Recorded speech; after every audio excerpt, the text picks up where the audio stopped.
let me just refresh this. It usually takes several refreshes.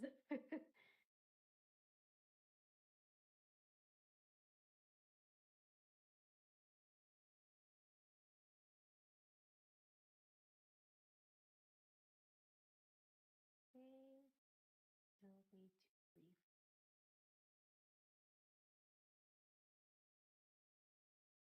Hmm. I have to keep refreshing it because it's okay. There you go. So stream will be 13 soon. Just wanted to be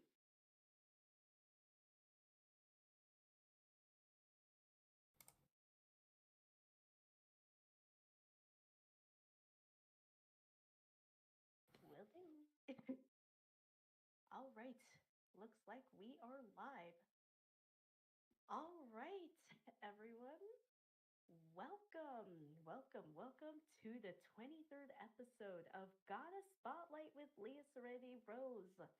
I am your host, Leah, and of course, I am here with the author and illustrator of Rosy and the Bin Beast children's book, AndrewHVA and Wattsy. Oh, Yeah. All right, so let's get started. This is going to be a new experience doing a children's book Q&A. Ooh. All right, so here is my first question. How did you come up with the concept for the book, Rosie and the Bin Beast, Andrew? I'm very curious. so one day I was going out, as you do, going for a walk with my girlfriend, and we'd like to walk in this lovely place called the Peace Garden, and we're just walking through and everything, and then there was this bin full of so much rubbish, like falling out on the side and all on the floor, and then I suddenly saw this kid run past, pick up some of the rubbish and put it in their pocket, and just went home with it. um, so they kind of inspired me with the idea of like, what if there was this like, character who was obsessed with collecting things but made it, rubbish instead of the everyday thing, and then was told about like, gave some warnings about a bin beast that would move into like a house and would never leave, and then it just became that's where the idea came from, and it spawned into this little story. Oh, very interesting. So it was just like you were just, just on your you were just walking with your girlfriend and then you just happened to spot a kid just get something um from all that trash. Very So there's, interesting. Yes. so there's a real life Rosie out Yeah. It's a real based on a true story. there. It's a documentary, really. So what made you decide to make the main character a girl instead of a boy from what you saw? Yeah, originally it was going to be Billy and the Bin Beast. So it was going to be a boy. But then I remember reading somewhere where apparently they're saying there's not enough like female leads in children's books because there's so many like male leads and boy leads. So I decided to change it to a girl, and to be honest, I think it works better with the story. It just felt more like it had more charm to it instead of being Billy and the Bin Beast. Like we say Rosie and the Bin Beast, it became more interesting, and to have this character, um, you know, dealing with the theme of this book, dealing with the theme of hoarding, I thought was something that not many, as far as I know, I could be wrong here, but as far as I know, not many books delve into the theme of hoarding and the effects of what it can do. Oh, yeah, that's actually true. Like most children's books are more educational, like I've read my fair share of children's books, as well as I help my mom with her daycare. And and yeah, there's nothing, it's very rare to find children's books about hoarding. So this is an interesting, it's definitely interesting that you decided to show something about hoarding in in a children's book. Very interesting. Yeah. Oh, okay. Here's my question for you, Watsy. How did you come up with the character's design for the book? Was it from the description that Andrew provided for you? Yeah, well, I mean, so the bin beast was almost designed already when I jumped when I by the time I joined the project. Um, there was already like sketches and stuff that existed around there. So I kind of just like went forward with that, put my own sort of style onto it, and for the other characters in the book in the background in general, style of the of it all. Yeah, I just sort of drew from my some of my art inspirations and stuff, and just went forward with it. I don't know if I've got any like specific things that I based any characters on, but just yeah, went through the general character design process. With Rosy, I liked the idea of a lot of like muck and stuff on her, like that kind of she's picking around rubbish. Then that makes sense to me. She's got grime, and like bits of hair sticking out everywhere.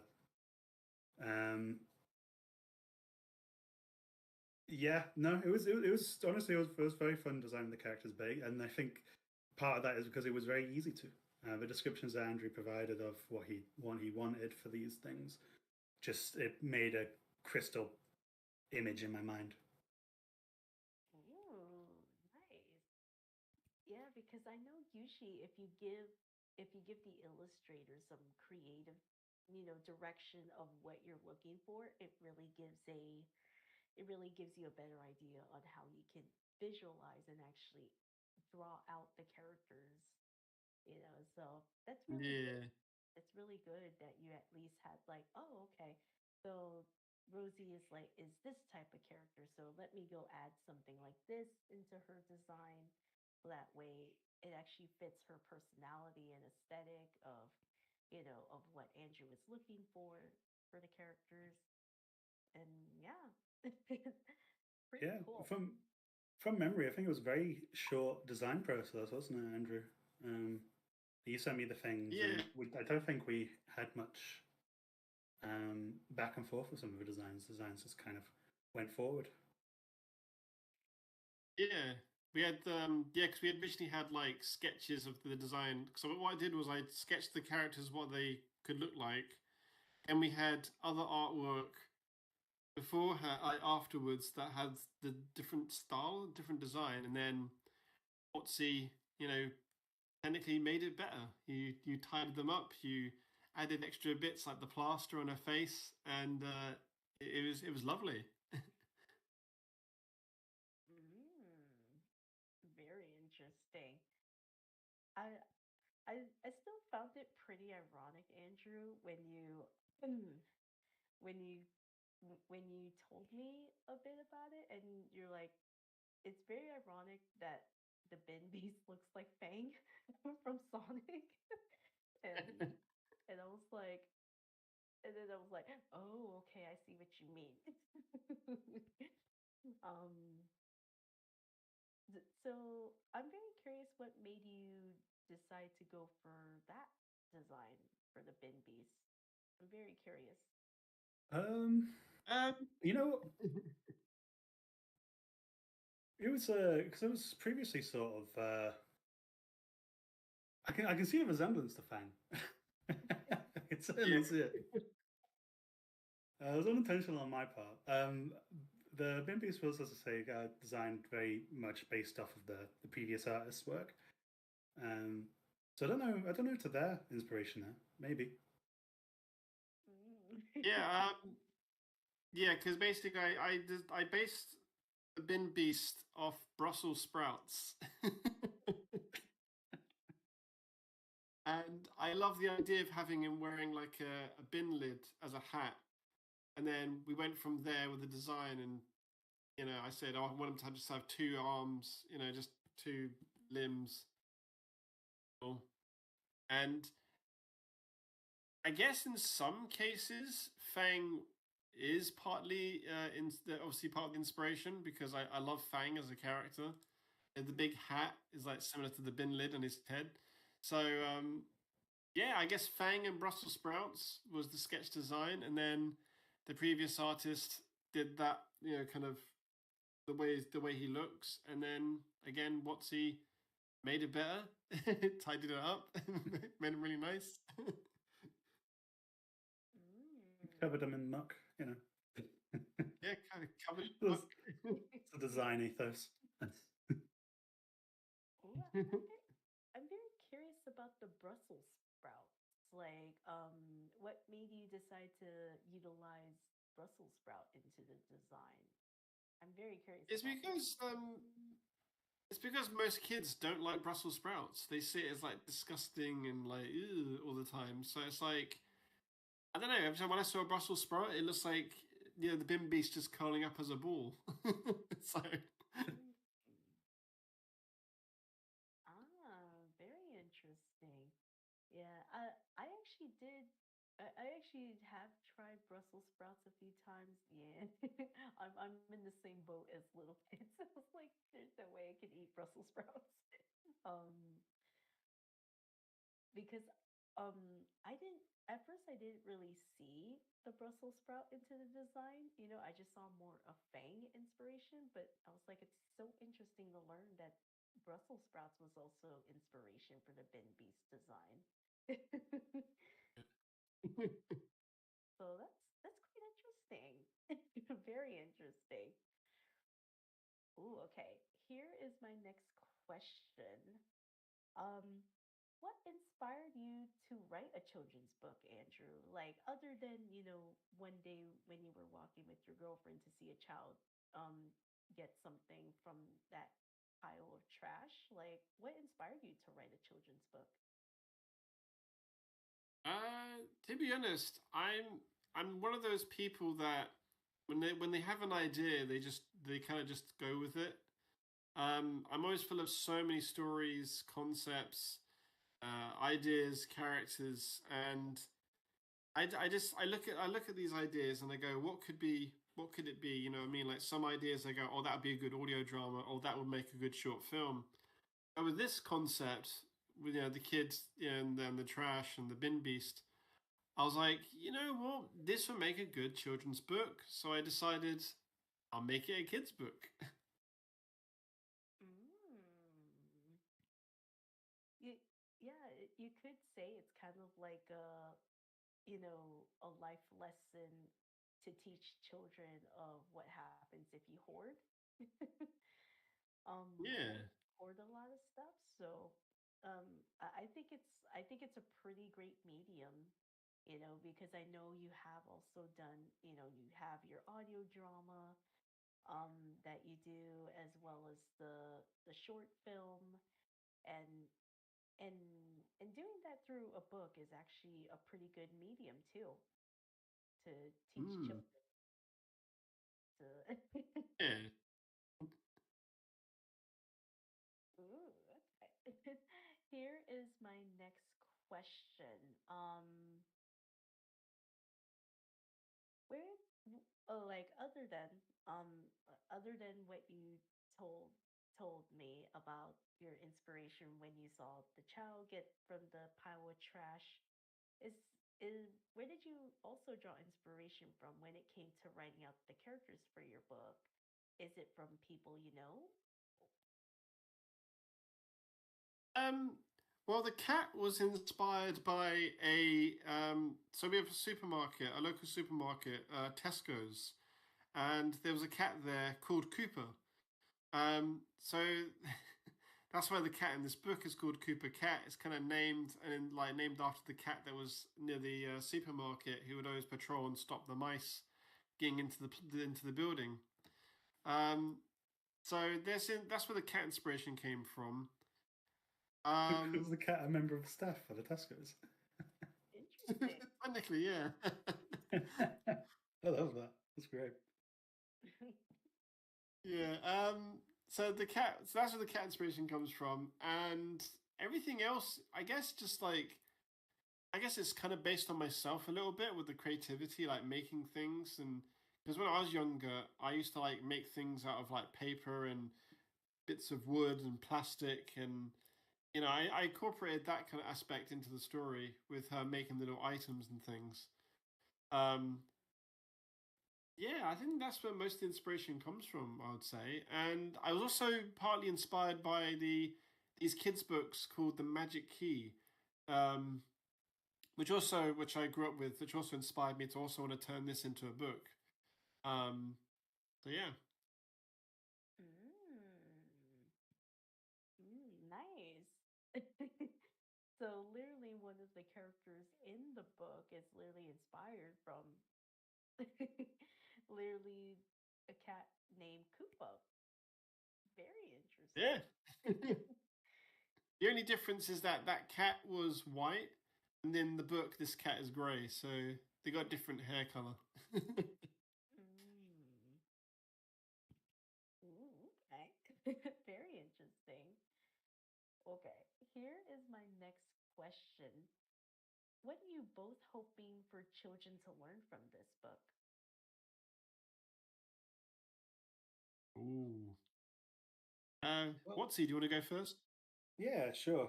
Uh, so some, uh, I think I've got a bit of an anecdote for this one. It's one of my friends bought a book for their kid, and she was able to, with the use of this book, be able to teach her child much more about like what rubbish is and the difference between what is rubbish and what isn't, and has been able to use the bin beast as like a, if you leave that on the ground, the bin beast is going to come.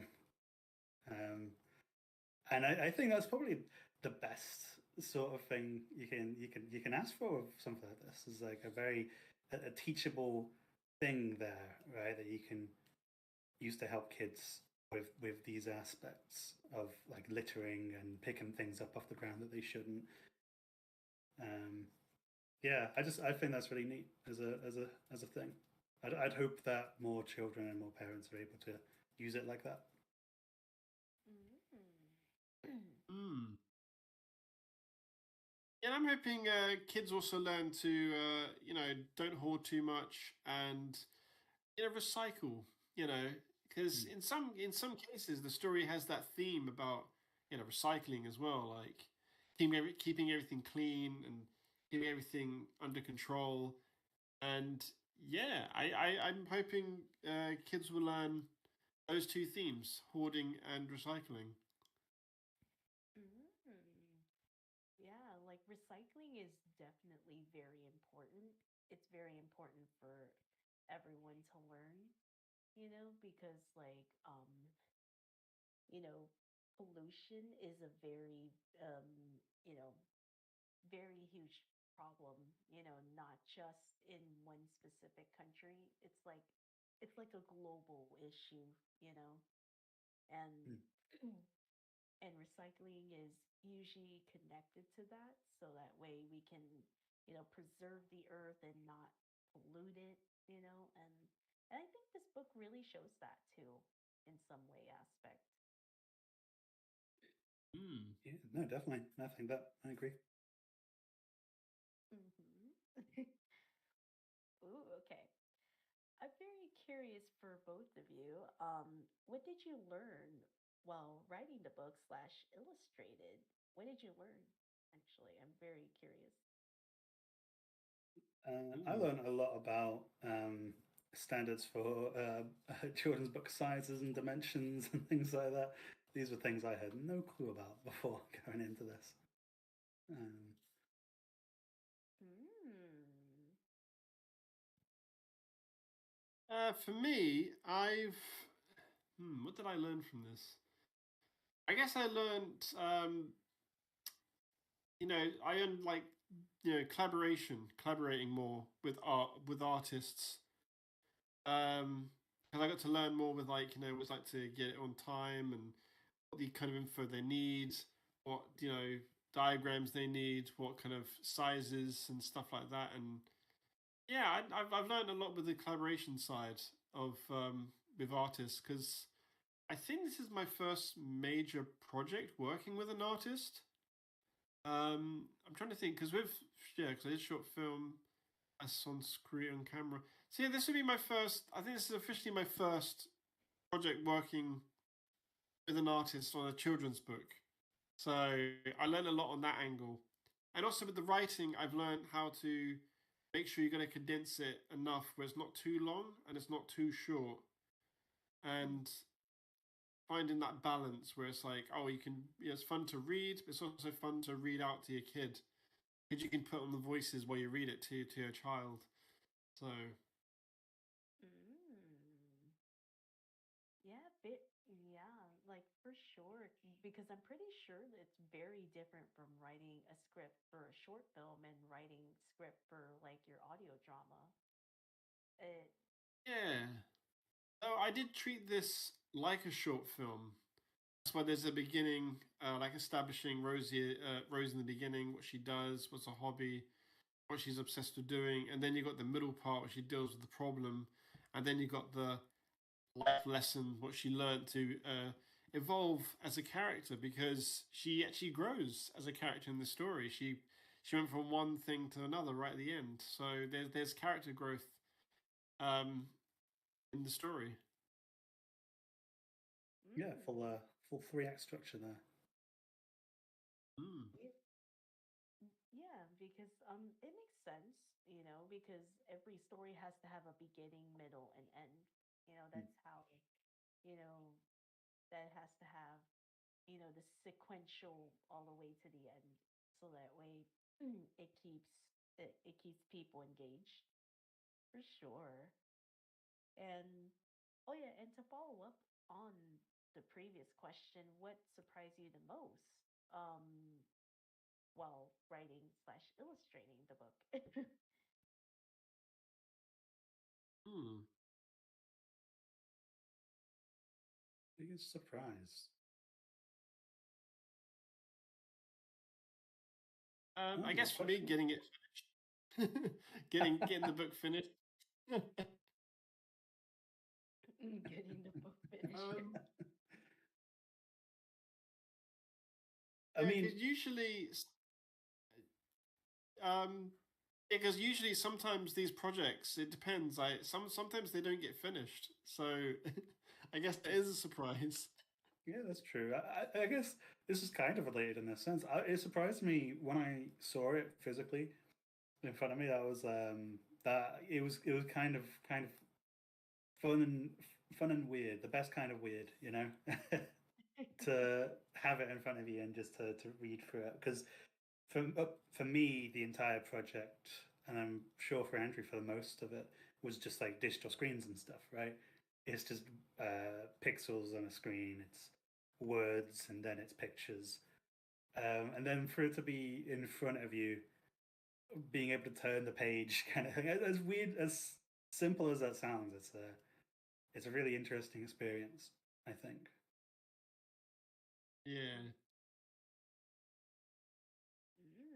Very interesting.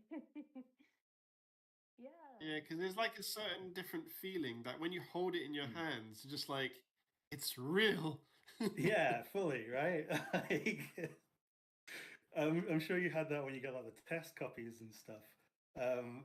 Like, yeah, it was super interesting to just have it's a real thing in the world now. It's material. It's not just ideas on a screen. Mm. Yeah.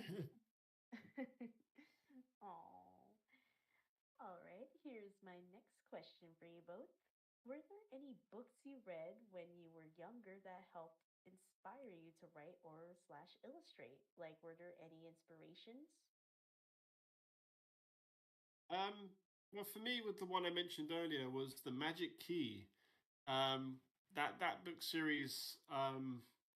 To be honest, that book series always inspired me as a kid because I love the little creativity, the adventures with the Magic Key, and yeah, I really enjoyed it. Hence why it inspired me with the idea of giving Rosie like dotted eyes instead of the actual, you know, typical cartoon eyes. Um, So yeah, I think that book is definitely one of them that inspired me, that I enjoyed reading growing up. Mm. For me, I had massive, massively influenced from Captain Underpants. I used to Oh. love those ones, and a lot of Roald Dahl and Tracy Beaker books. I think those ones were very big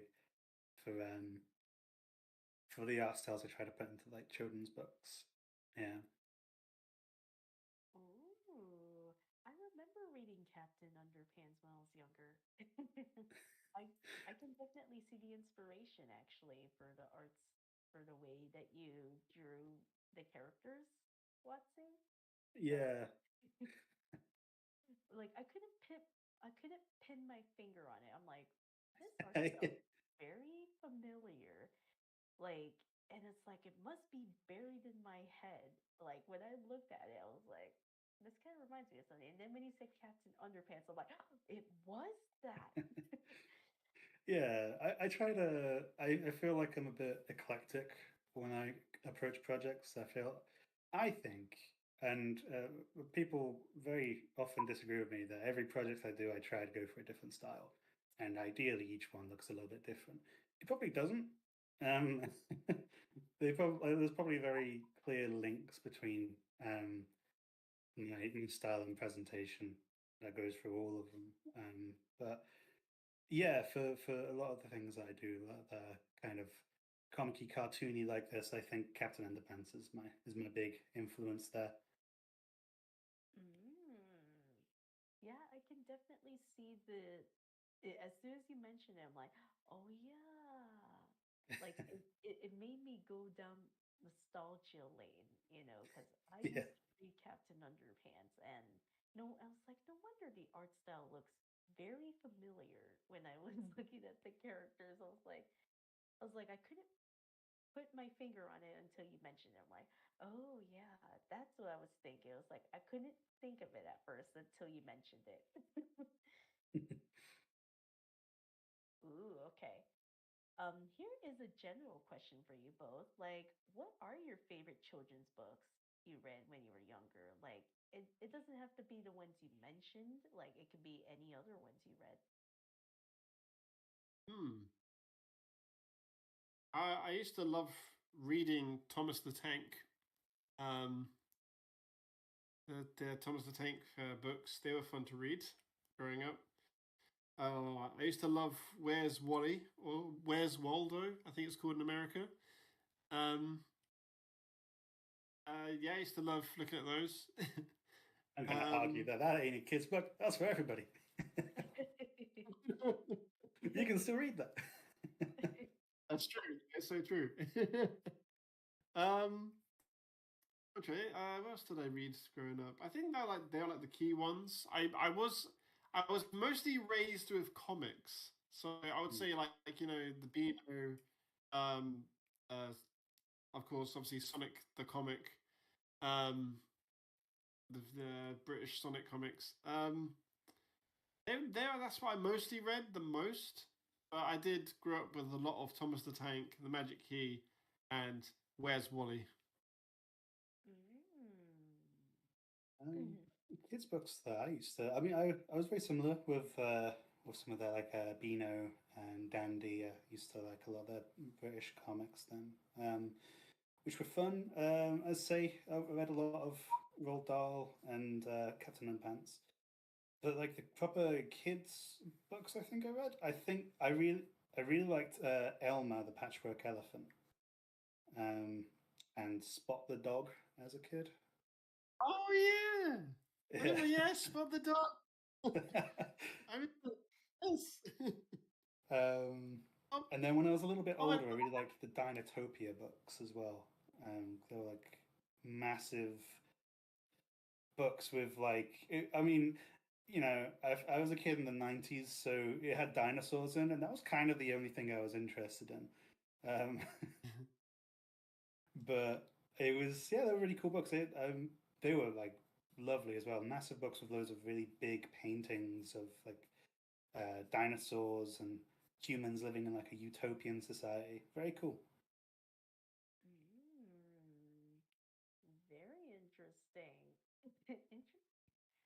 Yeah, like I kind of feel like, at times that, maybe authors and illustrators get inspired from like books they read when they were younger, you know, like Yeah. because I kind of feel like it also shapes, your creative ideas, Mm. now maybe. Because I still remember I used to read like a series of unfortunate events. I'm not sure if you've heard of those. Oh Heard of yeah. Oh um yeah. and I tried to get into Harry Potter. I couldn't. The books were just too long and I forget whatever happened in the first half of the book. Um but yeah, I did I, also read like Dr. Seuss books. I watched the Dr. Seuss, the adaptations for the movies for Dr. Seuss. I didn't actually read any of the books as a kid. Um, but I still love the Grinch and the Cat in the Hat movie, even though it's not the best.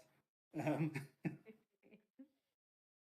Yeah. things like that. I do have a soft spot for. Yeah, no, I think very much like um, you're shaped by the children's media that you grow up on.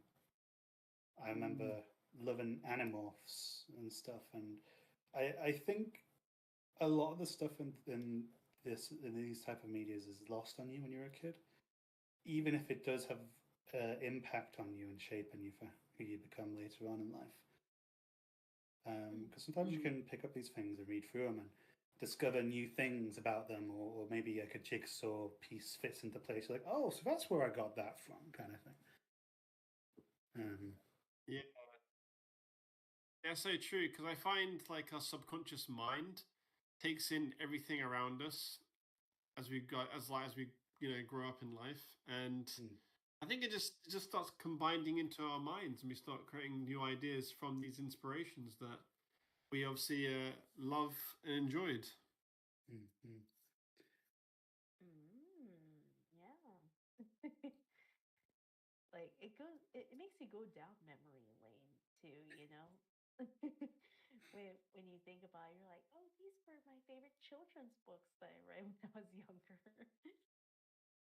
Yeah, fully. Hmm. Oh, okay. All right, Andrew. Can you tell us about the summary of what the book is about? For those who, because I know this book is available to purchase on Amazon. Yes, I actually have a copy of the book in my hands. Oh. um, so it's about a girl called Rosy, a creative girl who loves to collect all sorts of things from the outside world. First it was conkers, then it was twigs, and now it's rubbish. After storing too much around the house, Rosie comes face to face with Melvin the Bin Beast, a quirky creature that likes to cause all sorts of naughty mischief. That's the summary of the book. Oh. This kind of gives me vibes of like like Dora the Explorer, with Dora and Swiper. Like it kind of gives me Hmm. that kind of vibe. Um um for Rosie and Melvin. Like a Yeah. kind of it is like he is an antagonist, but he's one of those. It's like again. Yeah. Yeah. Yeah. Yeah. Yeah, it's very interesting. I'm very curious how if there's anyone that you know who has purchased your book, Andrew. Yes, I do know some people, especially someone who actually voices for the Sonic Revo, Nays. I give a big shout out. Nays brought the book. Hey! Which is Nice. funny because he voices Fang. It Oh my gosh, the inspiration for Melvin the Bin Beast. all comes together. It's full circle. And oh yeah, Andrew, would you like for me to put the link to where people can purchase it? Yeah, for sure. All right, I Definitely. will. You could put the Amazon link is probably the best. All right, all right, chat. There is the link where you can purchase this book, Rosie and the Bin Beast children's book. So you, hopefully you guys go and support it because it's definitely, if you have children especially, it's a good life lesson to teach your children. If anything. It sure is. And also, it seems to be selling well on the Amazon in America. There's only 3 left in stock. Oh wow, Wow. that's good Wow, to hear. that's great.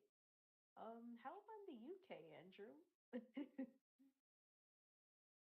Yeah, I think it's selling well in the UK. There was a point where it was almost out of stock actually. Well, the hardback was almost out of stock. So it's been selling well. I think they've restocked it. I'm Oh, just gonna have a look now. I managed to bully all of my colleagues at my day job to buy some because a lot of them have kids. So I was like, "You don't have an excuse. You're buying it. Sorry." it's like this is something you can read to your children before they go to bed. Give them nightmares of the bin beast. Otherwise, the bin beast will come out and make some trouble for you. Yeah. Yes, there's 10 left in stock for the paperback, so it's actually selling, and it's fully back in stock on the hardback cover, so it's back. Wow, that's good. Like, how does it make you feel knowing that your children's book is actually selling pretty well? And this question's directed to both of you. That's Uh, great. To be fair. yeah, it's a good feeling. It makes you just you feel happy about it. You go, oh, this is great. Hopefully, it sells more at Christmas.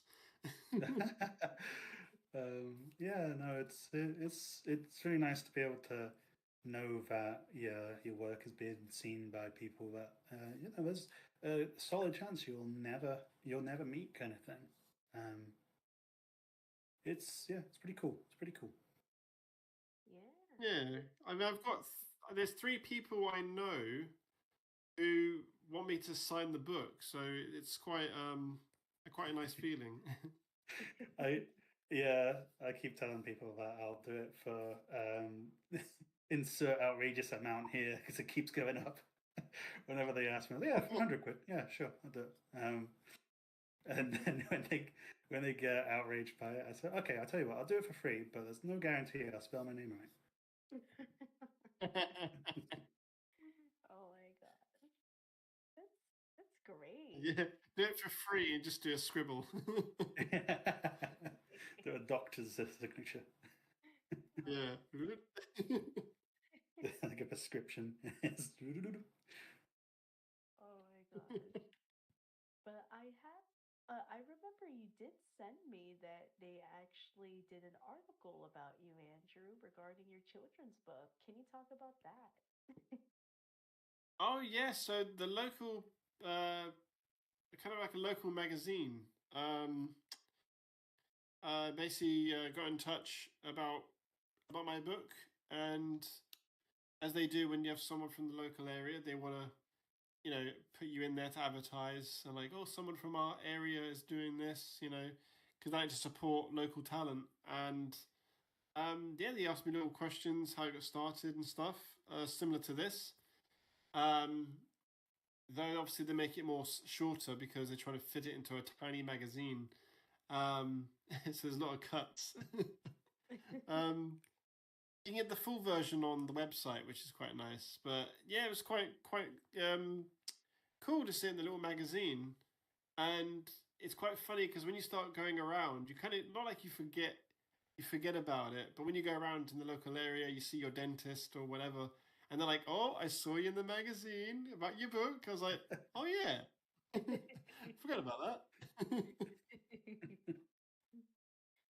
Or sometimes they're like, "Congratulations!" I thought, on what? What happened? Mm, yeah. Because that must be a very great feeling, Andrew, because I know you did like also you also did like an interview for your short film too. So now it's for your like children's Yeah, book. Like the same people. I've been in there twice in 1 year. Might have to put a permanent spot for you there. Yeah, the Andrew section. Yeah, because that must be a great feeling. It's you literally got featured twice, in the same local magazine, like they noticed that your short film won like 9 awards, and then now your book is selling pretty well for your children's book selling pretty well. Yeah, yeah, it is a real experience. I mean, I think I've been on your Q&As. I think it's both. So I'm just Q&A to panel Q&As. Yeah, for sure. Ooh, okay. I'm very curious. Here is my next question for you both. Is there anything you would like adults to take away from your book other than, even though this is aimed towards children, what about adults who read this book? Oh, that's a good question. Hmm. I think I would hope that parents would recognize some like creative outlets for their kids. So in the book, Rosie collects rubbish and makes little creative contraptions and things out of them. And I would hope that parents would kind of open their mind maybe a little bit to when their kid is playing around with Play-Doh or Lego or whatever, that they'd be able to see that as like a creative outlet rather than just as a something to pass the time, a game kind of thing. Um, yeah, and help like nurture that, I guess, in healthy ways. Maybe don't keep bringing in rusty springs and stuff into the house. But yeah, that'll be my hope, I think. Yeah, I hope. To be honest, I hope it. The word. Um, like something out of it as well, like the whole, because there are some adults out there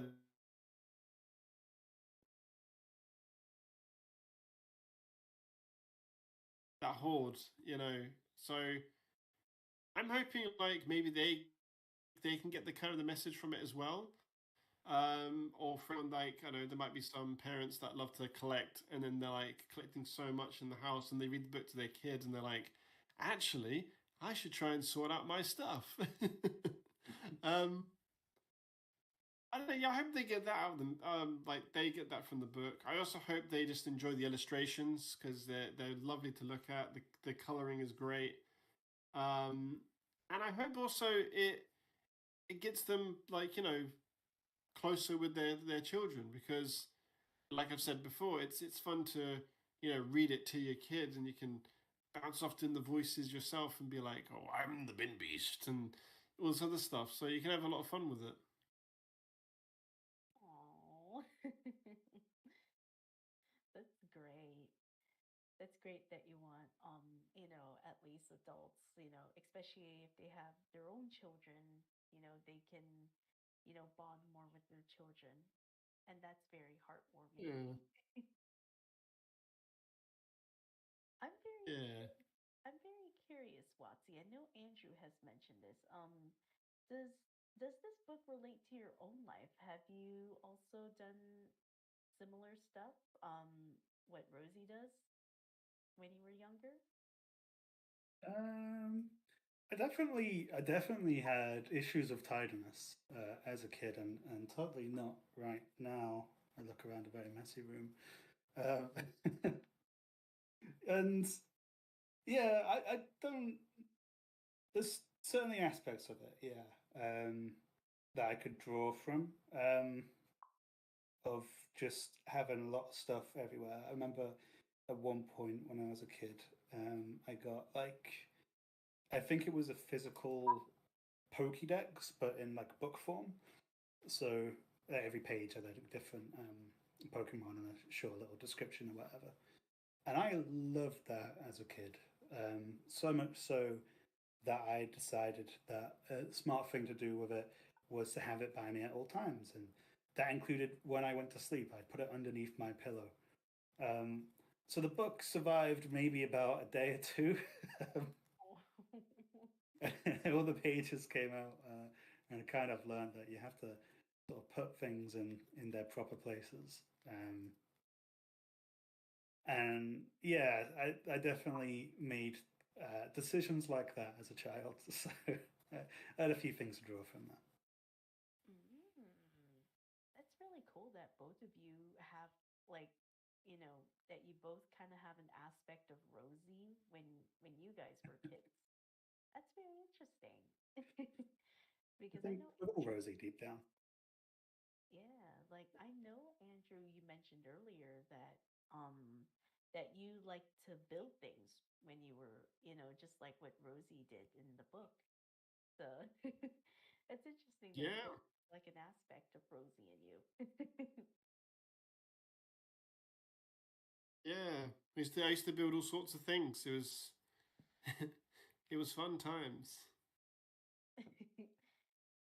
Like it's so interesting when you can relate to the character, in the book, and it's like, oh, I was exactly like her when I was her age. All right, so here is my next question. What do you think is the most difficult part of your writing process for the book, Andrew? I think the hardest thing in writing, like writing in general, is making sure you have an ending and make sure you have good characters. Because sometimes you could have a good concept and a good idea, but if the characters aren't working or the story's going nowhere, and you reach a fourth draft or whatever, it's like, yeah, it's just not working. So like for me, when I do writing, I have a structure of, first draft is a first draft. Second draft, you kind of should have the basis down now. Like, okay, now we've got something kind of solid, but it's not there just yet. And then by the third draft, it should be finished. Like that's the one you should be like, okay, this is the complete version. You might have a fourth draft, but I find if you go over four and the project's not working, the story's not working, just just stop there, restart it, or shelve it for another time, and you might get inspired by something else. Because it happened to one of my short films. I had this concept and idea. I wrote the first draft. It was okay. I didn't know how to end it. And then the second draft was a little bit better, but it still had this really ending problem. And then suddenly it just became this mess and it became this concept that just dragged. But I had a good idea. It just wasn't working. So for now, it's shelved. It's just sitting there now until something resparks it or re makes it work better. Mm. So, did it go like that when you were writing the book for the book? Um, Surprisingly, no. Rosie literally just well, pretty much two drafts. I had the first one, and then the second one was more structured, condensed down. Um, Also, it helped because I shared the first draft to everybody at Radio Harrow, so everyone gave feedback, and that feedback helped create the final draft. Oh, cool. That's really cool. Yeah, Because at least I think maybe it made it a little bit you already had the concept down probably in the first draft, right? Yeah. And then by the time you just had to tweak it a bit just to be sure it makes sense, you know. Yeah, I think the feedback helped quite a lot. I'm very curious what type of feedback did you get from the first draft and then going into the second draft? Um, yeah, a lot of pretty much they all liked the story. They liked the concept of it. They liked the way it went. There was just some changes needed. Um, like some wording scenes. That's the way some of it was worded. Um, and then they gave me feedback on what kind of demographic it probably suit. But yeah, no, the feedback was very useful. It's mostly like tweaking scenes and tweaking dialogue and changing words. Like originally, Melvin it said on the book, like in the book, he didn't like the smell of Flash, which is like a cleaning product in the UK, and I changed that. Mm. Yeah, probably on like an international level, other countries would be like, "What?" They probably think Yeah. like As a legally distinct bleaching agent. yeah, the because because if you kept that in and if I read it, I'd be like, "What? What's this supposed to mean?" Like, um, but yeah, that's but I'm very curious, like with how different is it from writing for a children's book from the short film and audio drama you write? Well, to be honest, children's book writing is definitely a lot more simpler. You don't have to go too complex. But I like to throw a little bit, little character-driven stuff in there. But the thing is, I treat everything like a short film or as a film. Like when I write the audio dramas, I like to treat them like they're big blockbuster, big movies coming out. They're the summer blockbuster coming or something. That's why they have these like, yeah, they become events in themselves now, which I've noticed. And while with this and short films, I treat them on the same level, but with the book, like I said, it's a little bit less complex and a lot more simpler, and trying to keep it as short as possible, where it doesn't become too wordy and too much, especially for the demographic you're aiming for with the book. Mm, yeah. Yeah, that's something I can agree with. Yeah, because you don't want to be like you don't want it to be too complex because I believe this book is aimed like 6 and up, right? Or is it 6 to 11? Yeah, I believe 6 to 8. I 6 think. Yeah, because I know children at that age won't be able to comprehend if the plot is like, too too hard to understand. So um that's something, that's something that, at least it's good that you kept it at least simple enough around the demographic that you were aiming for.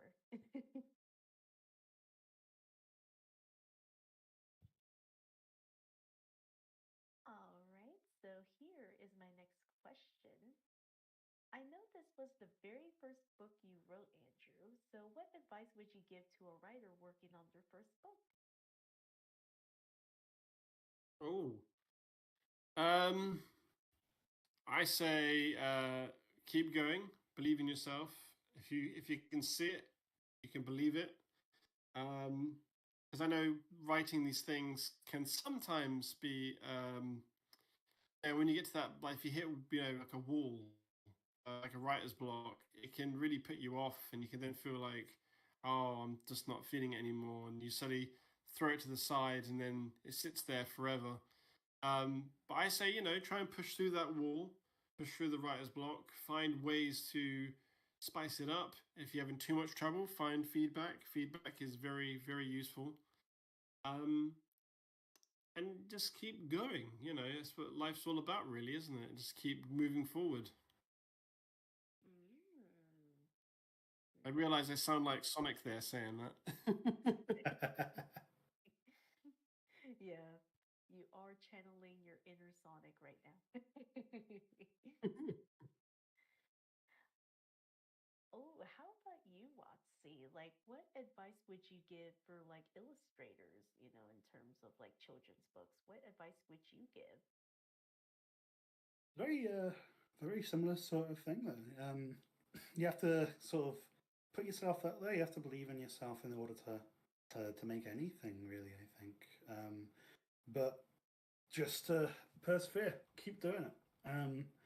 Something that I think a lot of people do is they will they'll start out and they might not be the best at it because nobody is when you start out. But there's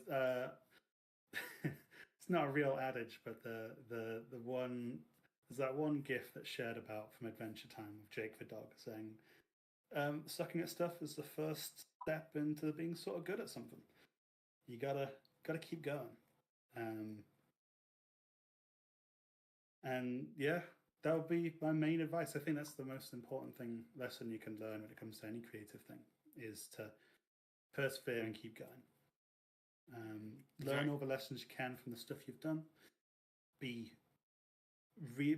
positively reinforce yourself. That's an important aspect, and keep learning and growing. Yeah, never be afraid of your work. Yeah, absolutely. But I do think there was something there that Andrew said earlier with the other question that when you're working on something with regards to drafts and stuff, when you're working on something and it's not working, yeah, I think it's really good to don't be afraid to just put it in your back pocket for a bit. You know, you can come back to it later when you have another inspiration or something else a different angle to come at that particular thing. Because it can be very easy to get stuck in the weeds with something like that, with a project or a piece of art or writing or whatever. You can get stuck in your own head trying to make it work. And sometimes it's best to move on for a bit and come back to it later. Nice. Great advice from both of you. I'm very curious. Are there any methods, like, say, for example, if you get like writer's block or artist block, like, what do you do to, help get out of that? Because I know, I've heard of writer's block and artist block, and I have a lot of friends that tell me about that. And I'm very curious. Do you have like any methods to help yourself get out of that? Yeah, I eat a lot of chocolate. I'm joking.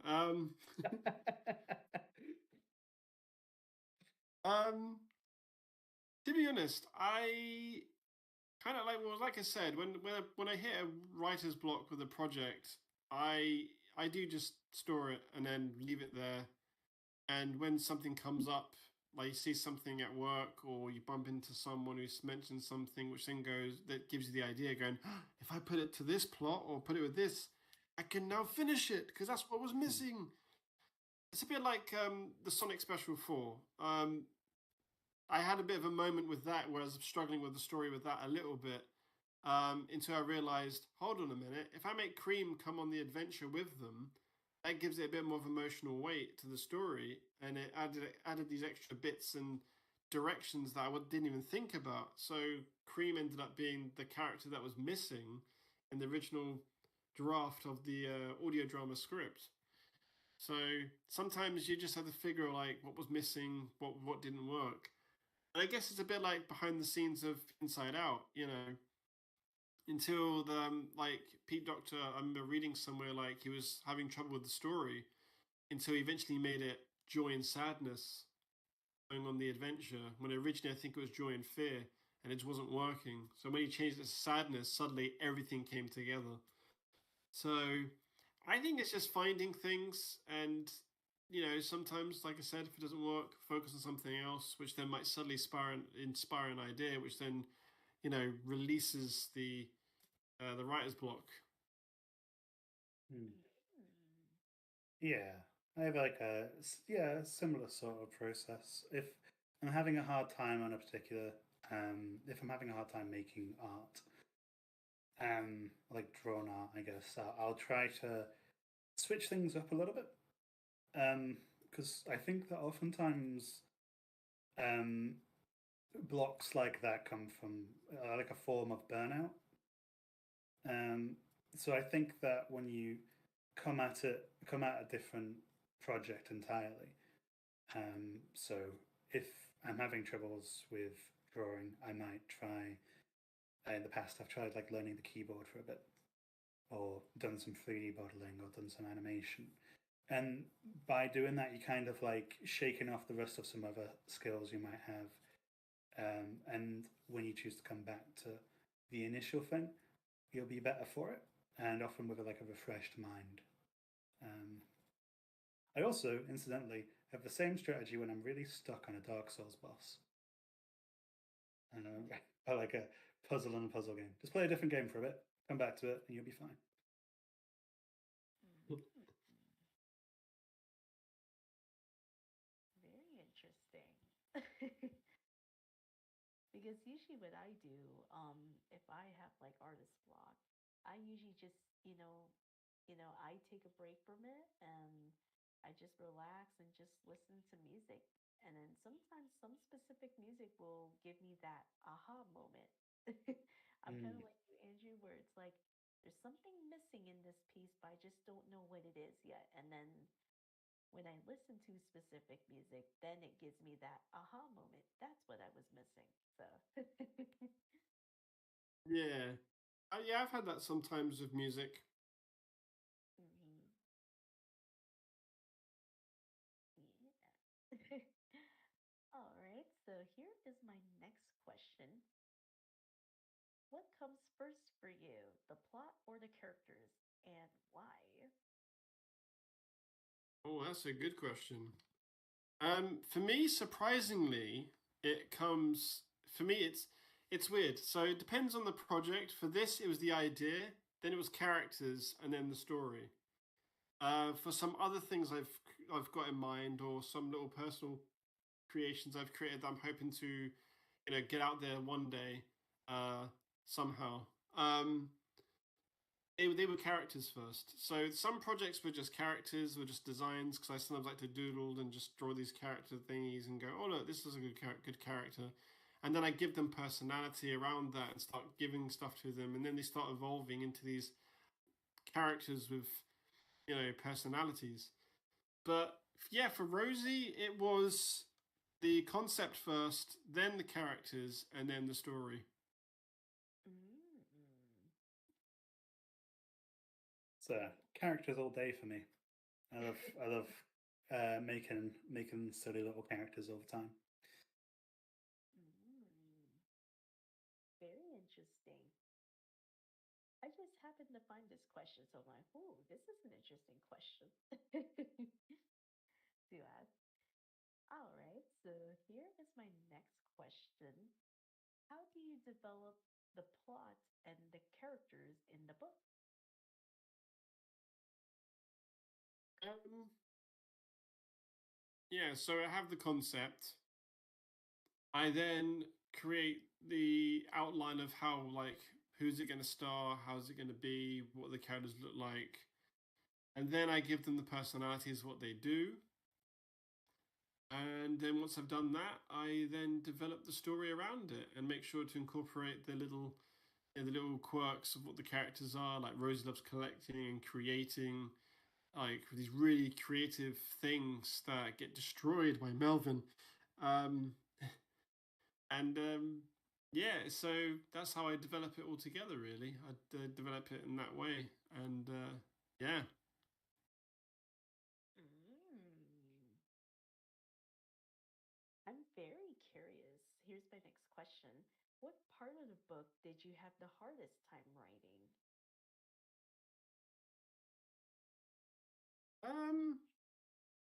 know, actually. The ending came naturally by itself.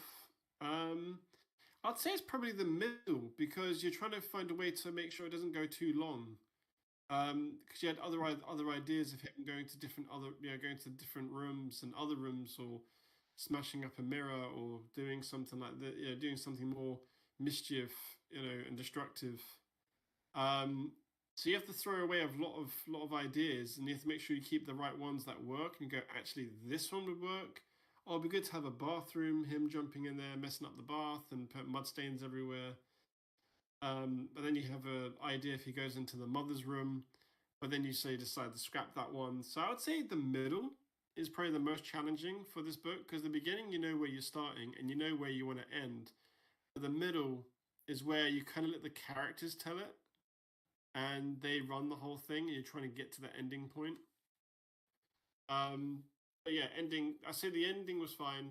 Beginning was fine. It was the middle. Middle was the hardest part, because you have to, like I said, condense it down. You don't overdo it or drag it out too much, or it gets a bit too long, and you're like, oh, the book's good, but the middle drags. You don't want that. So yeah.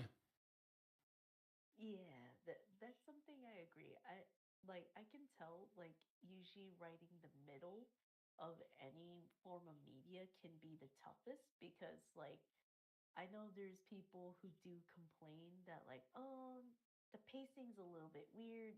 Sometimes they'll say it's too fast. Sometimes it's too like slow. It's like when are we gonna get to the next part, right? So Yeah. so it kind of sounds like trying to find that balance where it's not too long, it's not too short, it's just right, you know, just the right Yeah. thing. Yeah, because really, with all these films and like everything we watch and read, really we're just working towards the endings. So Mm-hmm. the ending, the middle is just basically the journey to the end, and that's what we're following. So yeah, the middle is more important than you think when writing stories. It's probably the most important part of the entire production, because you can have a great epic opening and a massive epic climax, but you might have a very okay middle. Mm-hmm. Yeah, for sure. Because I know specific films like they'll get critically acclaimed that hey, this movie's pretty good, and I have talked to some of my friends about, oh yeah, like sometimes they'll tell me, the middle was like they could have paced that better. It was like it felt too fast, it felt too slow to get to the next part. So yeah, I think the middle's like I do agree. The middle is definitely the hardest to write in terms of writing. Writing out a story. Yeah. Like I'm very curious, Andrew, when you got feedback from people at Radio Hero, did they give you feedback that the middle was too long or too short? Um. No, they didn't. Mm. Hey, at least that's something you accomplished. You accomplished that the middle wasn't too short or too long. Yeah. So, so that's definitely an accomplishment. You didn't get any feedback that you need to fix the middle. So, Sometimes no feedback is good feedback. It means that it works. mhm. Yeah.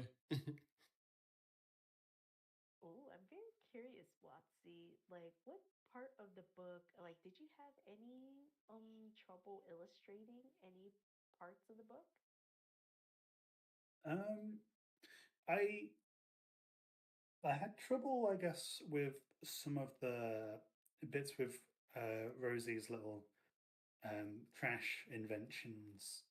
It was probably one of the more fun parts for me to do, but it did have its own complications. So she's collecting lots of little bits of rubbish, and it sort of meant that I had to think up ideas of what to do. I had to become Rosie for a little bit and think up what could you make with this and that. yeah. I don't know. It was both very fun, and it was a little bit difficult to do. It took me a little bit of time to figure out what I could do with certain bits of rubbish.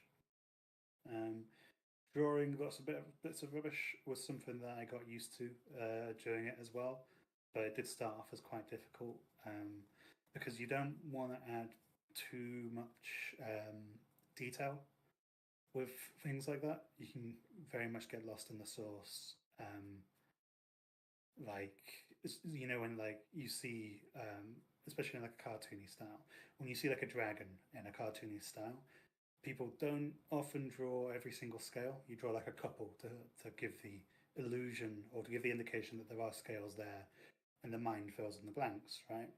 Mhm. Um, and that was a little there was a ratio there that I had a triple kind of adjusting to, like how much rubbish do I actually draw and how much rubbish do I imply is there with like just colors and stuff. Mm. Um, Mm. Nice. Yeah, because like I've noticed in most children's book they don't put too much detail, when mm, they're illustrating. Like I know one of those examples is like Dr. Seuss books, the children's books and stuff. I've noticed they don't put too much detail into even the backgrounds. They're very simple. yeah. Um and and finding that balance is definitely hard because it's like, oh, if this is like if the demographic was like, a very older demographic, then you would have to put more details, you Mm, know um but meanwhile, if it's like children, children don't really pay attention to all the details. They're kind of more intrigued Mm.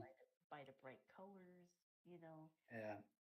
It's the more important things to focus on with children's books and media in general. I think is kids are more drawn to bright colors, simple shapes, and texture is a big one as well. I've worked in a few other children's books, and that's been a big thing with some of them is to have like a sort of texture overlay on top of things, or to just even if you're doing things digitally to make it appear like there's a texture to these materials and to the art itself. You make it a little crunchy looking, and kids love it. Hmm. For sure. All right, so here is my next question. What part of the book was the most fun to write? And for you, Watsy, which part of the book was the most fun to illustrate? Ooh. Hmm. Uh, I would say the most fun part was when Melvin comes into the story. Because now you can do all the naughty mischief, and this is now the issue that Rosie's dealing with. So yeah, for me, it's when Melvin comes in and starts causing havoc in the house, and Rosie's seeing it all unfold. Um, Though I do always wonder to myself, was Melvin like a real bin beast, or was it all in Rosie's head? Like that's the one thing we never explore. Like, was it real? That's actually my favorite part of the illustration process as well. Is once Melvin comes into the story, he was a blast to draw. To be honest, I really liked drawing him. He was very fun. Having no legs made me have to having no legs and a tail specifically made me have to rethink how poses would work, and how he'd sort of move around that world, you know. So that he was really fun to draw, but especially when he's throwing rubbish around and all the devastation he causes around the house was yeah, that those were the best bits to draw for me. Nice. It kind of feels like like I said, it kind of feels like Dora and Swiper. you know, it because Dora usually says that phrase, "Swiper, no swiping." It's like it kind of like um it kind of gives me that vibe, but if anything, but that's really cool. That's really cool that you both love when Melvin came in. He's an agent of chaos, you know.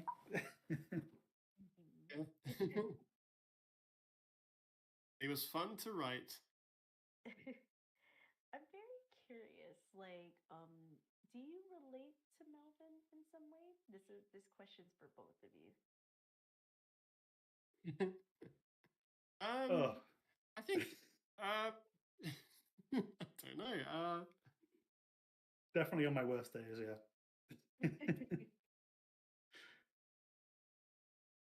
I think there's like a part of us deep down that does want to just muck around and have fun, because that's what Melvin's doing. He's just having fun, even if it's causing chaos and leaving mess everywhere. But to him, in his mind, it's just he's just there having fun, loves the smell of stink and rubbish, and just wants to just jump around. Really, see. I think deep down there's a part of us that has a Melvin within us, and we all have a Rosy within us. I think Yeah, there's something for all of us to relate to. we're all Rosy, but we're all also Melvin.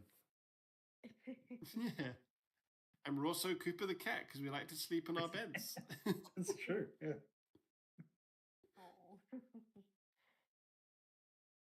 nice.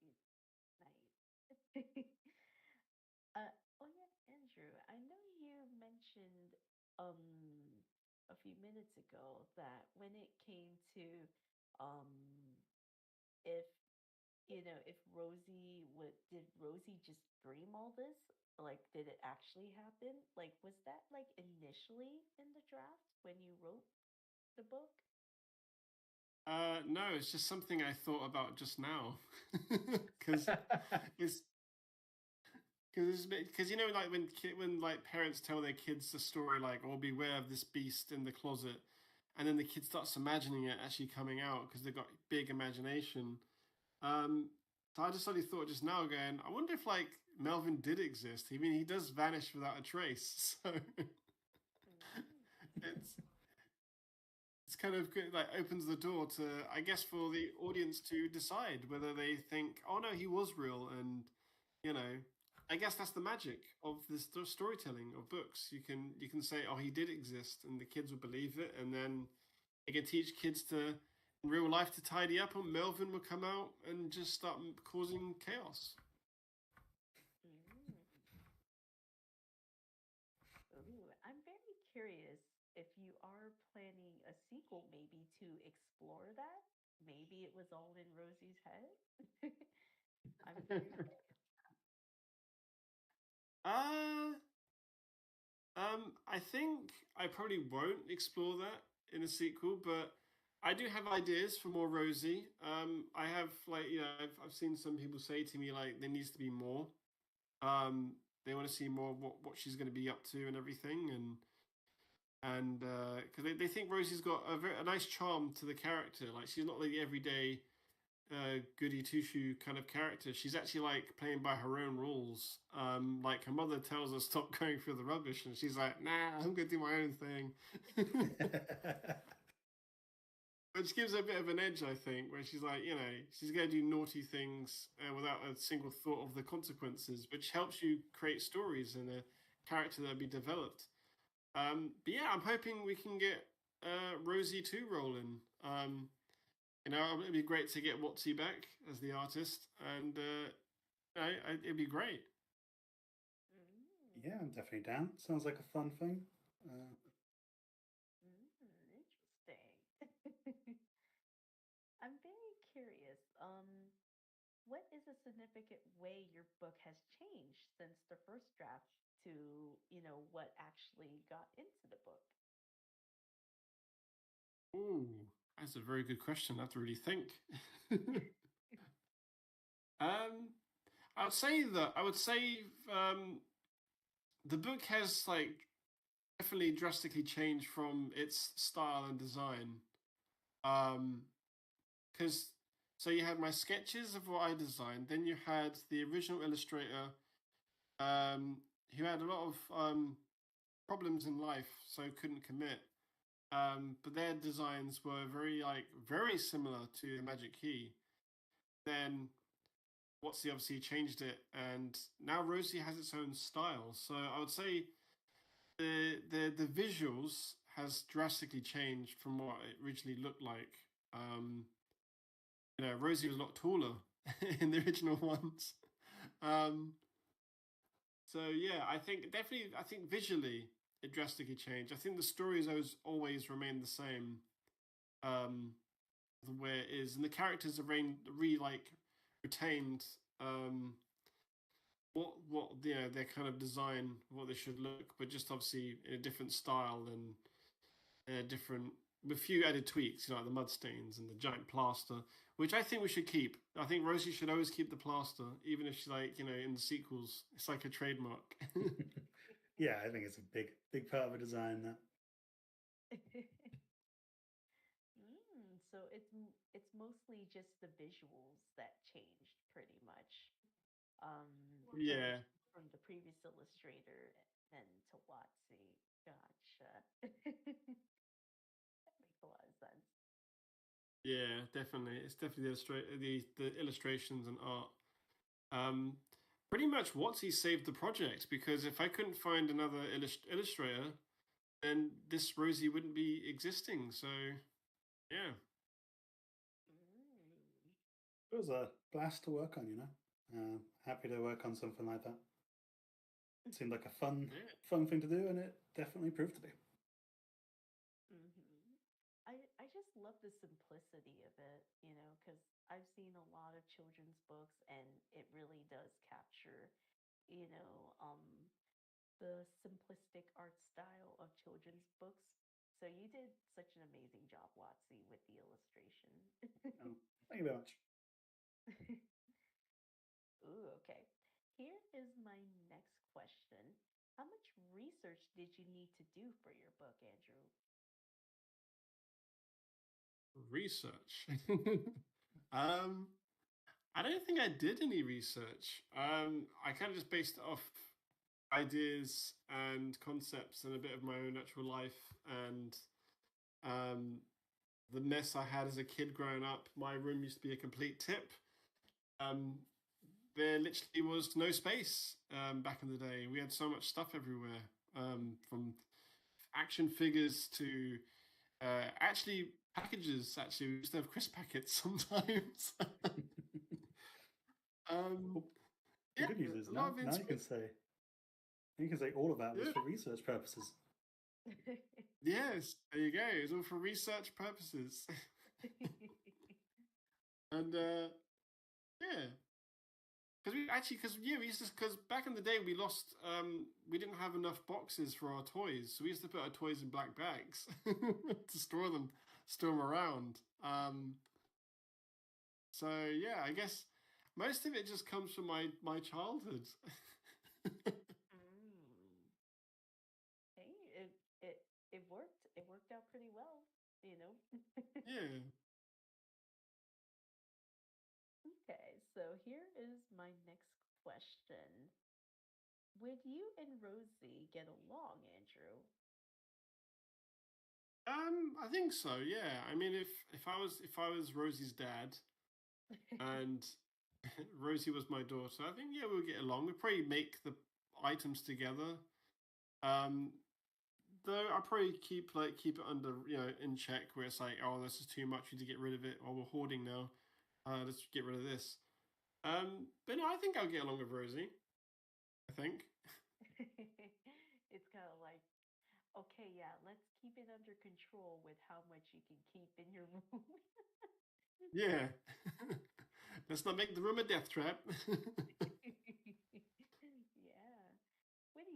What do you think, Wattsy? Would you get along with Rosy? Oh yeah, definitely. I like I tend to like people who are like that willful and doing their own thing kind of stuff, I like that in people. So yeah, probably, definitely. Obviously, there'd be some elements of that which would get very grating and annoying if you had to live in the same house with this the trash holder. Maybe not be great, but yeah. Aside from that stuff, yeah, definitely. It's kind of like Andrew's more like the father figure. It's like, okay, it's like I would like to build things, but let's just be sure we keep it under control and it doesn't become like a trash dump in your room. Yeah. It is. All right, here's my next question. How how important was professional editing to your book's development? And this could be for both of you. Mm.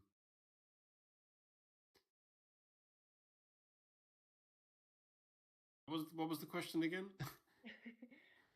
How important was professional editing to your book's development? How important? It's very important that we made sure everything was right. Because with the publisher, um, they wanted to change the text writing. So the first drafts they sent me, I don't know what happened, but the dialogue was the text was in off the pages and was like not in the colored boxes, which is where it should be. So I've had to make sure like yeah, I directed them to put it back in the boxes and try and keep it like centered and stuff. Um, so that editing process was very important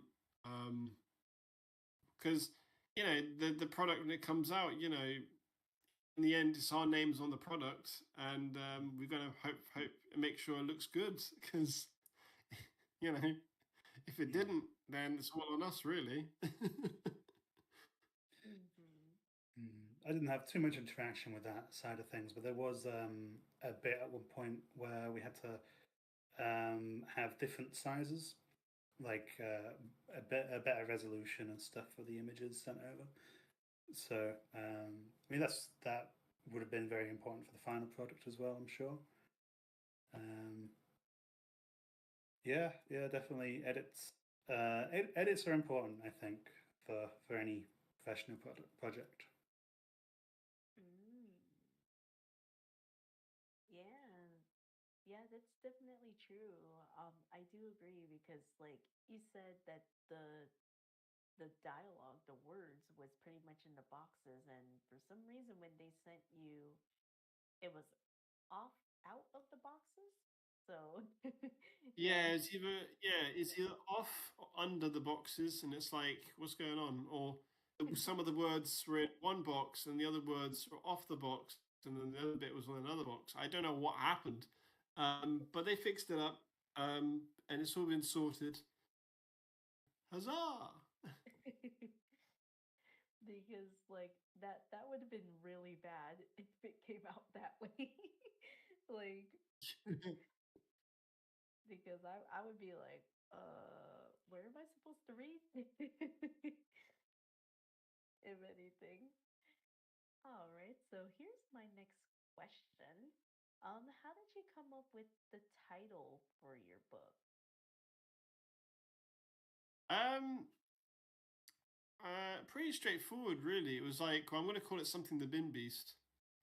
Um, so it's actually I think I was going for different titles, like you know the Bin Beast strikes, or you know the bin beast in the bin. The bin beast was always on the title, and then I thought I'll make it just more simple. Just go for you know Rosy and the bin beast. Though originally it was going to be called Billy and the bin beast, and then it became Rosie and the bin beast. Mm. Yeah, just yeah, I think a basic simple title is all you need really. It's like you know, because a simple title goes a long way. You know, you look at TV shows, you know, The Simpsons, you know, boom, it works. And then you go, video games, Sonic the Hedgehog. There you go, you've summed up the whole entire product in one title. Yeah. Yeah, that's something I agree with. It's like the most effective titles are the most simple, you know, because Yeah, you can say of you can say that about a lot of media. Like you said, you mentioned The Simpsons. Bam, we already know it's about the family called The Simpsons. um, yeah, and then of course with Sonic the Hedgehog, it's about the blue blur. That's literally his name. So it's like you know, simplistic titles definitely are the most effective. Yeah, they are. You know, Princess Peach Showtime. It's about Peach putting on shows in levels. Hmm. Exactly. So if you have the more simplistic title, whether you're writing for movies or TV shows or cartoons or even children's book, the most the most effective title is pretty much a simple one. Yeah, like Toy Story. Hmm. Finding Yeah. Nemo. Mm. Yeah. Oh yeah, here is my next question. Ooh, this one's a one that might make you think. If you could meet Rosie, what would you say to her? Oh my. I guess if I met Rosie, I'd say, so that plaster on your face, what are you hiding? What are you hiding? It's a it's a fashion accessory. Um, yeah, probably like, you're covered in mud. What are you doing? Oh, it's kind of like you're both like talking about like hygiene. It's like clean yourself I up. mean, it's true though. You don't. You, Mm. you look at that plaster and you're just like, what? Like, why is she wearing a plaster? What is there? Is there a bad cut? Is it a scar? Is it a mole? Hmm? Who knows?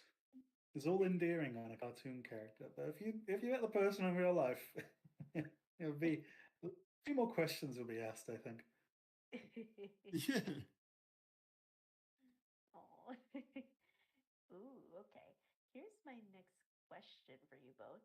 Do you play music while you write and illustrate? And if so, what's your favorite music? Hmm. Yeah, yeah, I definitely do. I go through loads of different phases. Sometimes I don't like listening to music which has a lot of lyrics in it, because I can find that a little distracting sometimes. Um, so sometimes I'll listen to like the soundtrack to a movie or a game or something, something a little bit more instrumental. Mm. Hmm. Yeah, I'm basically the same. Um, I listen to film scores, video game tunes, video game orchestra, like Oh yeah. versions. Um, when writing and designing ideas, or yeah, when I'm writing, it's very inspiring. I find sometimes it motivates you. I mean, especially for Sonic scripts, when you're doing the Sonic specials, you just listen to Sonic music and you're in the zone. Mm. You're like, okay, I'm in it now. I'm writing those loop de loops. Yeah, I try to match the tone of what I'm working on with the music that I listen to sometimes. Mm. So if it's dark and mysterious, I'll listen to a dark and mysterious soundtrack. If it's, cute and bouncy, then something, yeah, more good vibes. Mm. Ooh, okay. Here is my next question. Other than the previous books that you've mentioned in earlier questions, what books do you enjoy reading now? Ooh.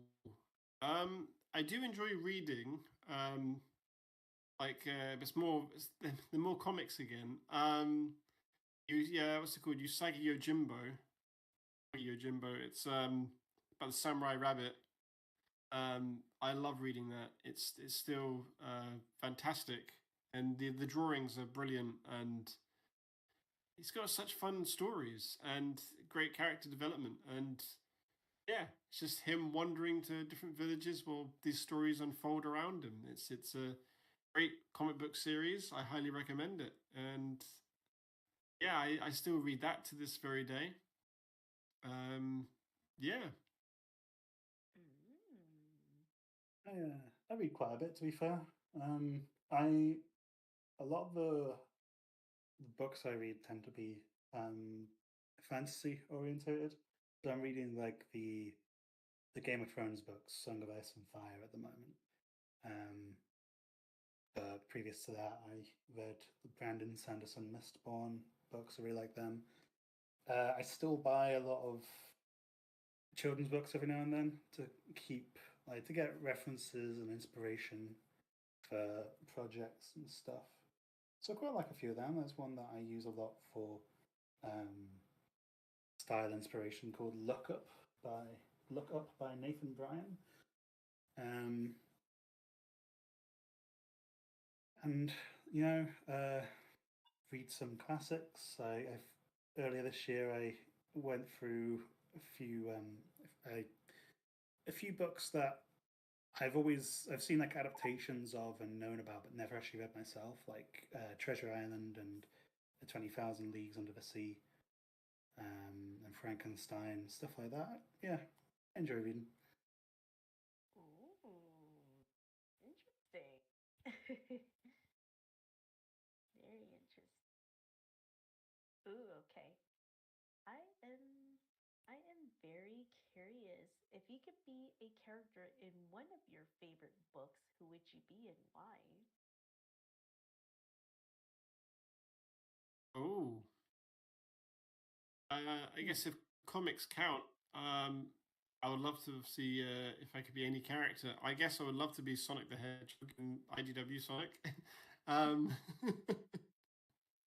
just running around, speed of sound. That would be really cool.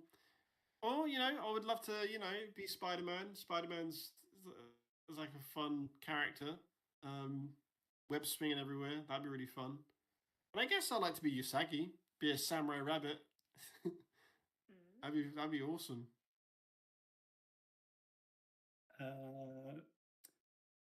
I'd like to be Denji from Chainsaw Man.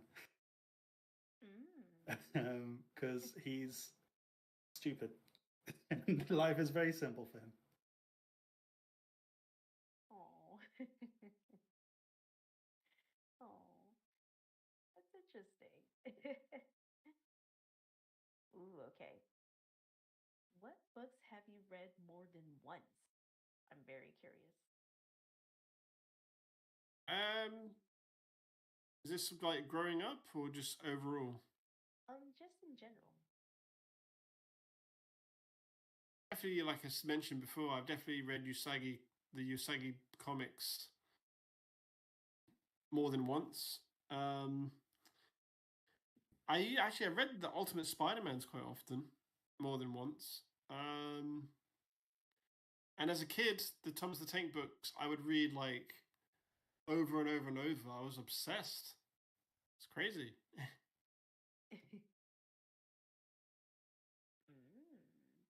I read a lot of the things I get for art inspiration stuff. I read them quite a bit, although not always just for like enjoyment purposes. Sometimes it is like, oh, okay, that's a really cool idea. I wonder if I can draw something like that, or little things like that. There's a book that I've read more than once. It would probably be, Fellowship of the Ring, because every time I try reading it, I get like halfway through and I get really bored. I love those books, but J.R. Tolkien has a way of writing that I do not enjoy at all. He spends like 3 pages describing a door, and at a certain point, you just get on with it, man. In his defense, it's an important door, but still. Yeah, very interesting. All right, here's my next question.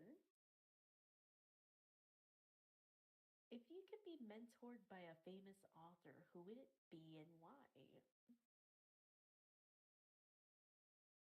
Ooh. Oh. That's a tough question. Hmm. I guess um, Michael Rosen. Ooh. um, um,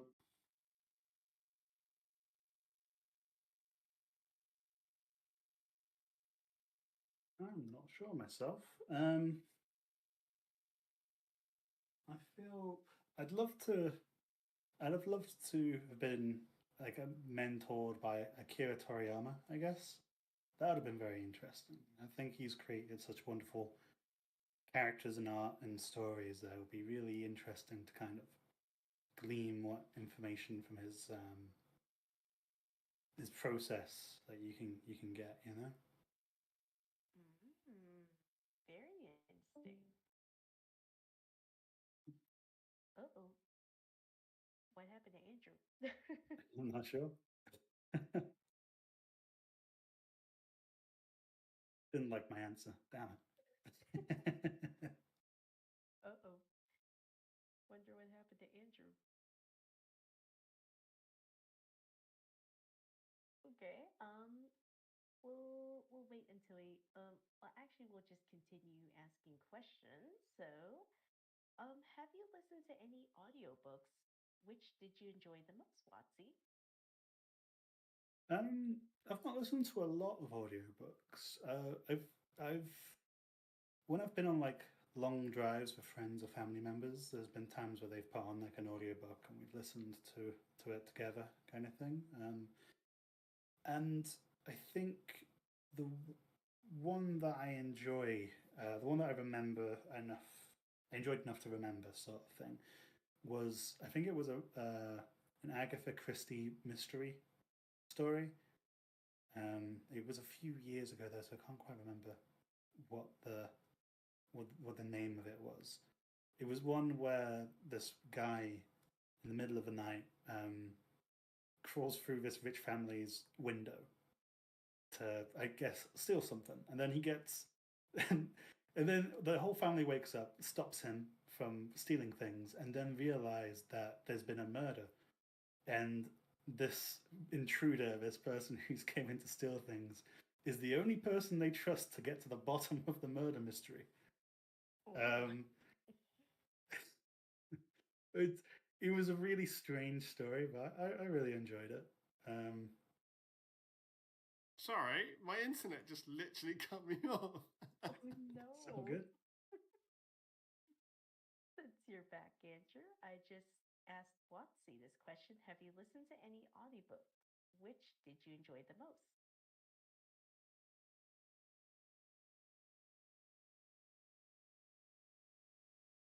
Uh-oh. I don't know. Is your audio not working, Andrew? Hello. Okay, Ah, there we okay. go.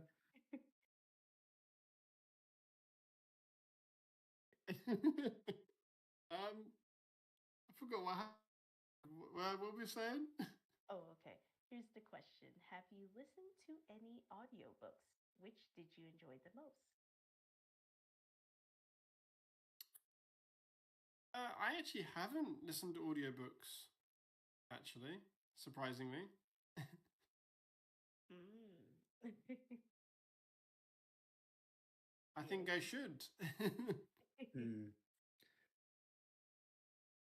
Yeah, because Watsy was telling me about one that that he has listened to. Yeah, I tend to.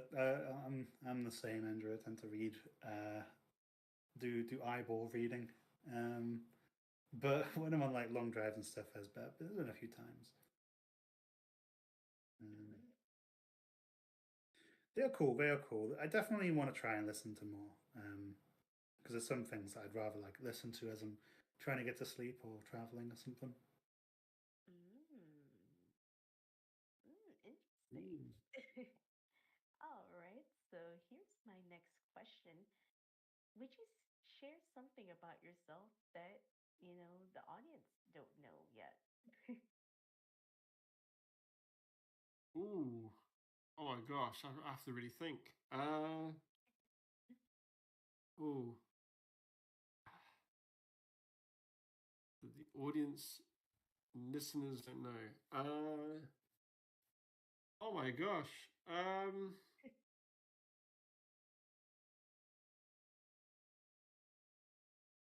Really, my mind's blank. I've got a life-size cardboard cutout of Danny DeVito in my living room, and it scares everybody who walks into my house. Oh wow. Dang. I dress him up as well. He's got a disposable mask on him at the moment, but I've given him like a hat and a light coat. I can't put anything too heavy on him. He's cardboard, but yeah, I like to scare people with him. Very interesting. I'm very curious. How many times has it scared people who go Oh, to your house? all the time. My previous housemate, I was really good friends with. We used to prank each other with him, where we just like move him into different positions. Um, One time I woke up to him standing in the shower behind the curtain, behind the shower curtains. That was a fun one. I managed to place him on like above the kitchen cupboards, lying down in the way that once the lights came on, it would look like he's about to jump on you.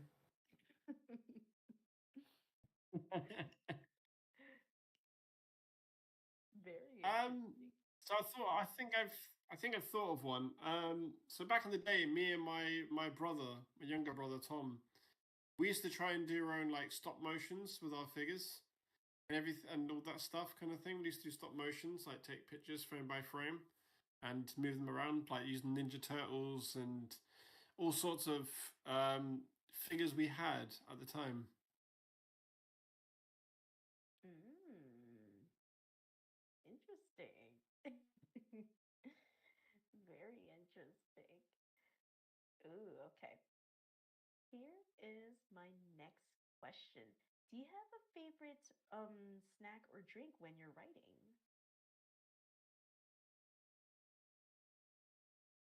Yes, I love a bit of chocolate. Um, I do love snacking on chocolate and crisps. Ooh. How about you, Watsy? Do you have a favorite snack or drink while you're illustrating? Uh, yeah, I mean, I like grabbing a bottle of Sprite every now and then and drinking that. Don't know if I've got like a favorite snack to do while illustrating because it kind of distracts the hands to kind of to go back to pinch a sweet or a crisp or something. But yeah, definitely with drinks. I like a Sprite every now and then. Ooh. Hey. Very interesting. Very interesting. Ooh, okay. I'm very curious. Which do you prefer? Like, do you prefer the original book or the movie adaptations of the books? Because that's become a popular trend in Hollywood. They always like to make movies based off books. Yeah. Hmm. So I'm curious to know whether you got I preference for that. I think for me it depends how good the adaptation is. Because obviously I've enjoyed the Harry Potters. Yeah, the films. Lord of the Rings turned out amazing, the movies. So I think it just depends on the adaptation if it goes well. Um, Yeah, no, I agree with that. I think it totally depends. There's a lot of things that go into adaptation, isn't there? So, like the Lord of the Rings movies are phenomenal. I would, and as I say, I can't read the books, the original books of those. I get lost. I struggle with it. But I do really enjoy The Hobbit, and I don't really enjoy the Hobbit movies. And a lot of that is because of studio decisions and extending it into a three-part trilogy. Um, I think a lot of things like that can muddy the waters sometimes. Um, but sometimes you can have an adaptation which takes massive liberties, massive leaps and bounds, and still end up really, really good. I love the Jim Carrey Grinch movie, and it is Mm, very different than the Grinch story, right? There's a lot of things that are different there. Um, yeah.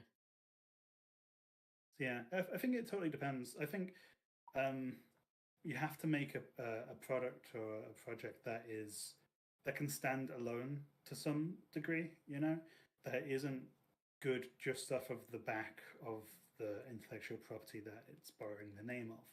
You know, it can't just be good because it is um, you know, a Star Wars movie or because it is a this movie or that adaptation. It has to be good, but on its own legs. Um, so yeah, I don't know. It depends. It depends. I'm very curious from both of your guys' perspective, what makes like an adaptation of a book good, from your experience from watching like the movie adaptation of the book that's based on. I think as long as it's faithful to the source material and they spice things up, I guess. Um, like I say, Lord of the Rings is a prime example of a great adaptation. Um, yeah, that's what I think. Mm. Yeah, no, I agree. I think that um, everybody, when you read a book, you are the director of that film in your head, right? You do the casting, you do the location, you do the CGI. Everything is in the theater of the mind. Um, so it's whenever you watch like an adaptation, like a movie version of your favorite book, there's always going to be a little part of you that is a little bit teensy bit disappointed because they haven't cast it or done it exactly the way you did it when you first read it. Um, and um, you know, obviously, if it's a really good, if it's a movie that you really enjoy, regardless, that voice is smaller. But it's larger the worse the movie is. One thing that's really that they did that change with the Lord of the Rings movies is Tolkien didn't really like writing battles too much. They just sort of happened. He was more interested in writing about the world and the overall story and the characters and the history. Um, so in The Hobbit and multiple times in Lord of the Rings, when a big battle happens, it takes up like a sentence or two. Um, Bilbo gets knocked out at the Battle of Five Armies, and he wakes up and it's all done. And somebody explains to him, "Oh, this is what you missed," and that's the way Tolkien likes to write those sort of things. But when it comes to making that in a movie, that's really not that engaging or fun. If all the characters that you care about go off into this battle and then you go somewhere else for 5 minutes, you come back and it's all been done, and yeah, really cool stuff happened that you don't get to see it. Sorry. Um, so I think lots of every adaptation you have to make choices about how you present things in a different format, um, and you just got to make the best choices for the best the medium that you're presenting it in. I think. Yeah, I definitely agree because I know some of the successful book adaptations into movies or, you know, I, I think what also helps is that they bring out the essence in in movie form of what was written in the book and they kind of amplify it, Mm. because I know in the movies they would have to cut stuff depending on the book because I know with Harry Potter they had to cut some stuff from the books. And I know Yeah, some friends who are Harry Potter fans, they kind of told me, like, which parts did you feel like they left out, from the books? Because I've seen how big the Harry Potter books are. They're big. um, and they told me, oh, this part from the book, they didn't put it in the movie. And I'm like, Well, then again, the movie would be a lot longer if they wanted to include that detail, you know? Yeah, I think generally books are the. I really enjoy movies. I really enjoy visual mediums. I think that for some of these stories, the books are the way to go. Um, as I say, I'm reading the Game of Thrones books at the moment, and something that can never really be adapted into a movie very well is the thoughts of the characters that happen when they're doing things, and how much that can add. And just the written word can add a lot of poetry into things. Um, in a movie, that door can be presented very nicely, um, and there's definitely like a visual language there that you can play on. Um, but it might, yeah, I don't know. I really value how beautifully something can be written sometimes. Hmm. For sure. I am very curious what is like other than the movies you have mentioned, what are like your favorite like book to movie adaptations where you feel that they still keep the major plot points, and also Mm. the major elements, you know, or the mystery, from the book, and if they translated it pretty well into movie form. I'm very curious. Um, that's a hard question for me because I know that many of the films we've watched are based off books. Like apparently, Die Hard is based off a book. I've never read Yeah, the book that Die Hard's based off, so I wouldn't be able I, to compare. I always thought it was a film. I think um, every book, sorry, every film in the Die Hard franchise is based off a completely different book by a different author. Mm. yeah. Um, I mean, most of the Disney films are based off some form of Mm. book as well. Um, Winnie the Pooh is based off a book. I guess it depends if if you've read the book, I guess. But a lot of these things I grew up with them as films or as animations and stuff. So and some of them, like I said, I didn't realize were based off books. But I'm now discovering nearly everything we watched is based off some form of book. Like A Mm-hmm. Bug's I Life as well is based off inspired by a book as well. So My favorites are Muppets Christmas Carol. Mm. It's the best Christmas mm, Carol, in my opinion. Um, and you know, uh, if only Charles Dickens thought to include Kermit the Frog, you know, in his original. Also, I love Treasure Planet. I think Treasure Planet is a fantastic adaptation, and it changes the entire genre of the book. You know. Mm. yeah, Treasure Planet's amazing. Mm. Yeah, because I know some, I know some book to movie adaptations can be really bad, and then some can be actually pretty decent. Yeah. But I'm very curious, like, if they ever made Rosie and the Binbeast into an actual like cartoon show, well, what would you expect from it? Would it be like, hopefully they would get the charm of the original book? I'm very curious. Um, I think Rosie would probably work as like a TV special, like a Christmas special you get on TV, like when they've Mm. adapted like the Tiger Comes to Tea, something like that. Like a 30-minute animation. I could expand on the story a little bit, which I think I could do just to make sure it's 30 minutes instead of like 5. um, no, I think Rosie could work as a 30-minute animation. Yeah, spice I, up a little bit, make Rosie and Melvin have more of a showdown. Um, yeah, I think that could work actually as a animation. I think that'd be really cool. yeah, I definitely prefer it as an animation. I don't know if it would work as well in live action. Well, maybe. I guess if you get very silly with it, like the early Spy Kids movies and stuff.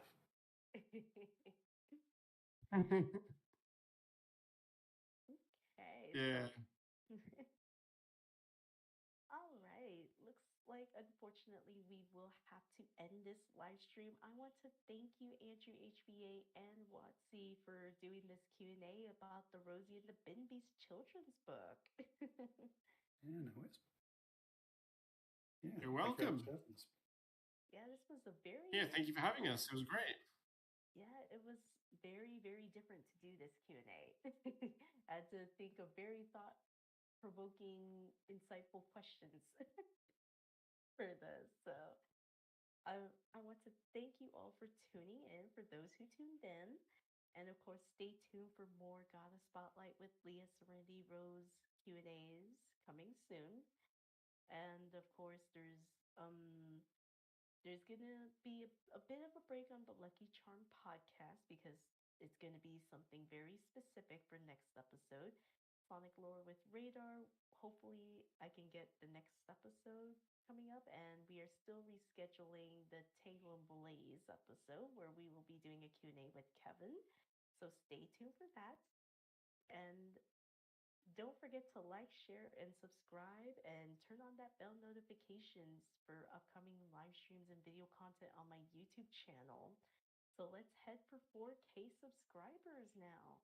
And may you all have a wonderful day. Bye, everyone. Bye.